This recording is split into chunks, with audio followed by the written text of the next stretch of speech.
Ça vous est déjà arrivé de lancer un jeu et de prendre une claque, d'être complètement obsédé par ce que vous aviez sous les yeux? J'ai joué à plein de jeux vidéo dans ma vie, et j'en ai aimé beaucoup. Mais je peux vous assurer qu'un sentiment aussi fort que celui-là, je l'ai pas eu souvent. Du plus loin que je me souvienne, je l'ai eu en 2012, la première fois que j'ai lancé Skyrim. J'étais comme un dingue devant l'immensité de bord de ciel. Je l'ai aussi eu l'année d'après d'ailleurs, quand j'ai découvert The Last of Us, avec son histoire, son gameplay et surtout ses personnages attachants. Plus récemment, je l'ai ressenti avec des jeux comme DayZ et Unshowdown, des jeux qui m'ont fait découvrir le frisson du PvP et des interactions entre les joueurs comme jamais auparavant. Mais je l'ai surtout ressenti beaucoup plus récemment, avec un jeu que je n'attendais pas du tout, et dont j'ai vraiment envie de vous parler aujourd'hui. Ce jeu, c'est Arc Raiders.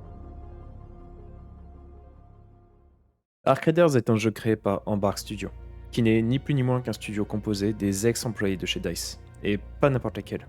On parle des gars derrière Battlefield Bad Company 2. Donc autant vous dire qu'en termes de savoir-faire et de compétences, on est sur du très solide. J'ai découvert Arc Raiders complètement par hasard, en voyant un gars de ma liste d'amis jouer au deuxième tech test, qui n'était ni plus ni moins qu'une petite bêta fermée qui a duré 3 jours. Honnêtement, il m'en a pas fallu beaucoup plus. Je me suis inscrit au test et j'y ai joué non-stop pendant toute sa durée de vie. Je suis tombé immédiatement accro au jeu, à tel point qu'à la fin du test, je me sentais tellement vide.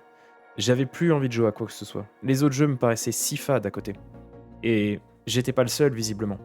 Sur YouTube ou même Twitter, je ne comptais plus le nombre de posts et de commentaires de personnes qui suppliaient Embark de sortir le jeu immédiatement. Et c'est exactement cette sensation qui m'a donné envie de faire cette vidéo et de vous partager mon expérience de jeu. Dans ce jeu, donc, vous incarnez un Raiders. Vous faites partie d'une communauté souterraine qui se cache d'un monde en surface complètement dévasté, contrôlé par l'Arc, une intelligence artificielle composée d'une infinité de robots qui a décidé d'en finir avec l'humanité. On en sait pour le moment assez peu sur l'Arc, mais votre mission, elle est simple. Vous devez remonter à la surface pour récupérer des ressources indispensables à votre survie sous terre. Vous allez donc affronter les dangers de cet univers, qu'il s'agisse de l'Arc ou d'autres Raiders, et ce dans différentes régions du monde, avec pour objectif de retourner sous terre en vie pour amener votre butin en sécurité. Vous l'aurez donc compris, Arc Raiders c'est un extract shooter, et pour ceux d'entre vous qui ne sont pas familiers avec, voilà comment ça fonctionne. Vous choisissez le matériel que vous emportez à la surface pendant vos expéditions, matériel faisant partie de votre réserve. Évidemment, plus vous prenez de matos comme des armes, des munitions, des soins, plus vous augmentez vos chances de vous en sortir vivant. Mais si vous vous faites descendre pendant l'expédition, vous perdrez l'entièreté de ce que vous avez emporté. Si vous arrivez à vous extraire de la partie en vie, tout votre loot sera placé en sécurité dans votre réserve et vous servira soit à être utilisé pour la fabrication de matériel, soit à être revendu. Une fois en sécurité sous terre, vous pourrez interagir avec les PNJ pour recevoir des quêtes ou leur acheter du matériel en tout genre. Compléter ces quêtes vous donnera de l'expérience et des ressources supplémentaires, vous permettant de construire votre abri, qui lui-même vous aidera à mener à bien vos prochaines expéditions. Voilà, dans l'ensemble, vous avez la boucle de gameplay du jeu. Tout dans ce jeu a été fait avec une finition et une attention telle que chaque détail semble avoir été pensé pour immerger totalement le joueur dans son univers. Que ce soit la musique, les environnements, l'ambiance ou les mécaniques de gameplay, tout a été travaillé pour nous plonger dans le jeu. La première chose qui me vient à l'esprit quand je parle d'immersion, c'est bien évidemment les graphismes. Le jeu est juste beau, les environnements sont variés, vastes et ils appellent complètement à l'exploration. Au-delà de la nécessité de récupérer du matériel, on a vraiment envie de découvrir ce monde. Monde qui d'ailleurs réagit pleinement à votre présence. Qu'il s'agisse de caméras, de détecteurs de mouvement, d'alarmes ou même d'animaux, on sent que vous avez une présence. Vous êtes là et vous ne devriez pas y être. Ce qui vous incite naturellement à être discret et à embrasser pleinement votre condition de Raiders. Et ce sentiment-là, il est principalement porté par un sound design d'une qualité rarement atteinte. Tout est clair, à tel point qu'il en devient une des mécaniques les plus importantes du jeu, que ce soit en termes d'analyse d'environnement ou même de combat. Y a pas moyen d'aller derrière eux?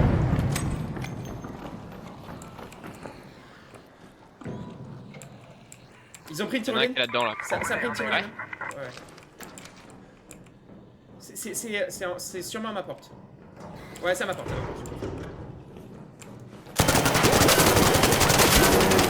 J'en ai allumé deux. Il y en a un qui est break shield. Oh, je me suis fait allumer, attention, attention.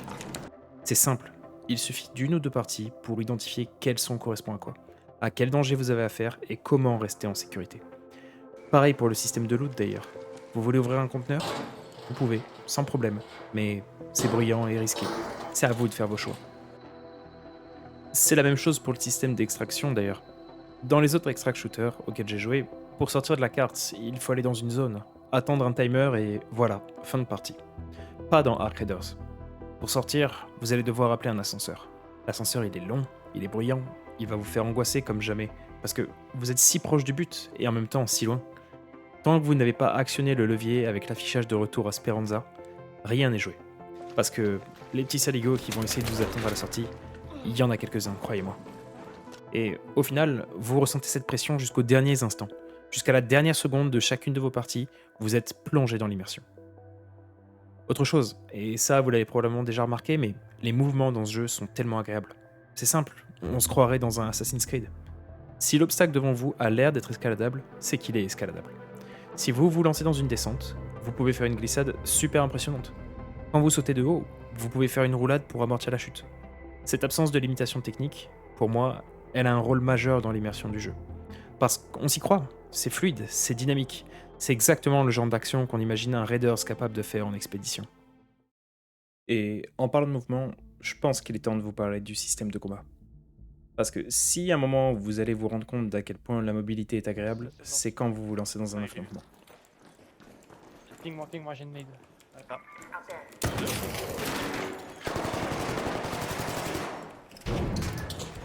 Oui.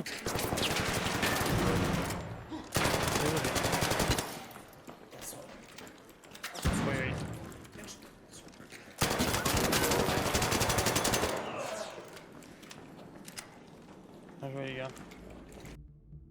Bon, crevons l'abcès tout de suite. Oui, le jeu est en troisième personne. Et honnêtement, je compte plus le nombre de personnes que j'ai vu râler par rapport à ça.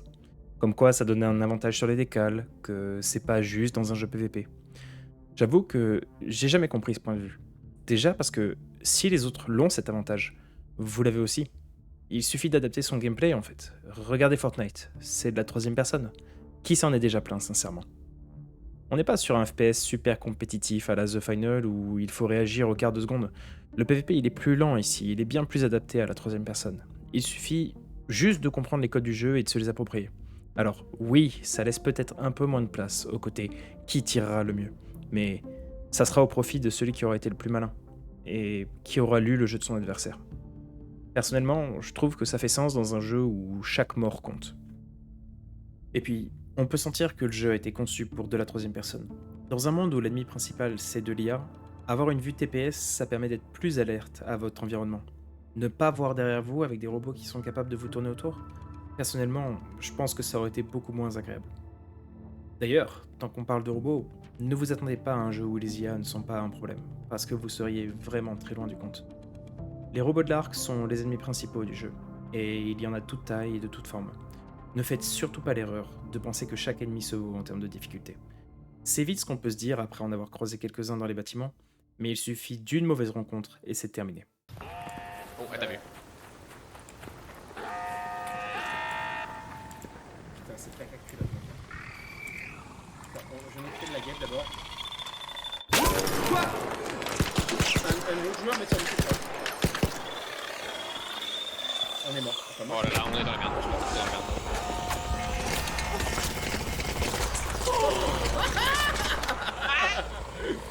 Oh frère. Ouais, je prends des balles de partout.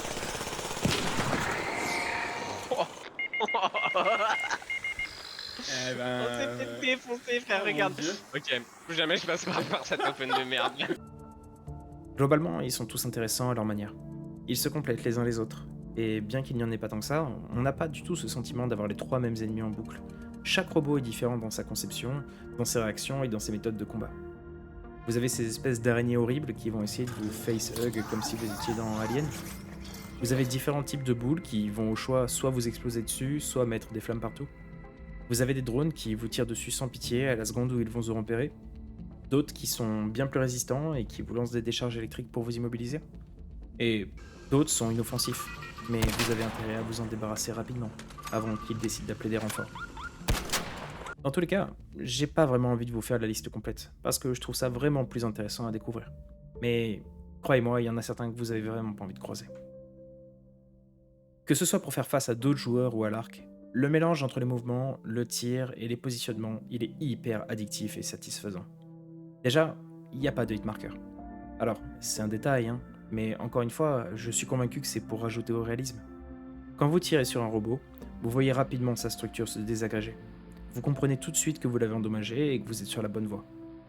Les robots, ils ont une physique et une certaine forme d'intelligence. Si vous détruisez leurs moyens de déplacement, vous allez les déstabiliser, mais pendant un temps seulement. Ils vont rapidement réussir à se remettre en chasse, jusqu'à ce que vous trouviez comment les neutraliser définitivement. Et ça ne passe pas forcément par leur destruction complète. C'est exactement la même chose avec les autres joueurs. Quand vous leur infligez des dégâts, dans un premier temps, vos balles se heurtent au shield, et ça se voit. En plus, ça s'entend.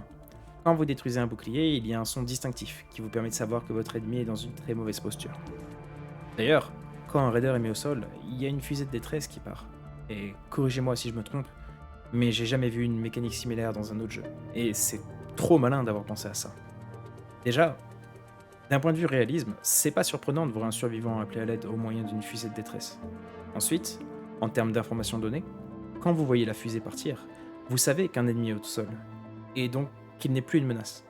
Mais ce que je préfère avec cette mécanique, et de loin, c'est que c'est créateur d'interaction. Quand la fusée part, à moins que vous soyez dans un bâtiment, elle part vraiment haut dans le ciel. Et je peux vous assurer que quand vous voyez ça, vous avez qu'une seule envie, c'est d'aller voir ce qui se passe. Mais vous n'êtes pas les seuls à ressentir ça. Loin de là. Tous les raiders de la zone veulent leur part du gâteau, et un simple joueur au sol peut se transformer en un énorme combat. Mais ça pourrait tout aussi bien prendre une tournure complètement différente. Parce que là où Arc Raider est aussi extrêmement efficace, c'est sur son côté social. Même si la nature humaine est scalée, et qu'on aura souvent comme premier réflexe de descendre le premier inconnu qu'on croise, à aucun moment le jeu ne vous force à vous entretuer. Au contraire même, on peut sentir la volonté des développeurs de créer une expérience au-delà du simple PvP. À commencer par le chat de proximité. Il marche super bien dans ce genre de jeu, parce que quand on y réfléchit 2 minutes, il y a suffisamment de ressources pour tout le monde. On n'est pas sur Fortnite où seul le dernier en vie gagne. La collaboration, ça peut payer. Et avec ça, vous découvrez toute une nouvelle partie du jeu. Ces interactions sociales sont grisantes, elles vous donnent envie d'en avoir de plus en plus.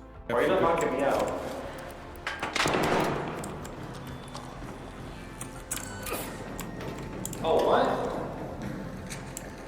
I don't know if your friends agreed. It looked a little hostile. It's okay. Thanks for that. Et même dans les cas où vos adversaires ne sont pas réceptifs, croyez-moi, ça vous empêchera pas de vivre des moments plutôt marrants. We are on the floor, so let's start, boys. Where do you come? Where are you from?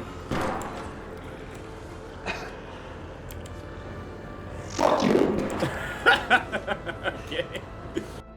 Il y a encore plein de choses à dire sur ce jeu, mais je vais pas le faire. On est le 30 octobre 2025, et c'est la date de sortie de Arc Raiders.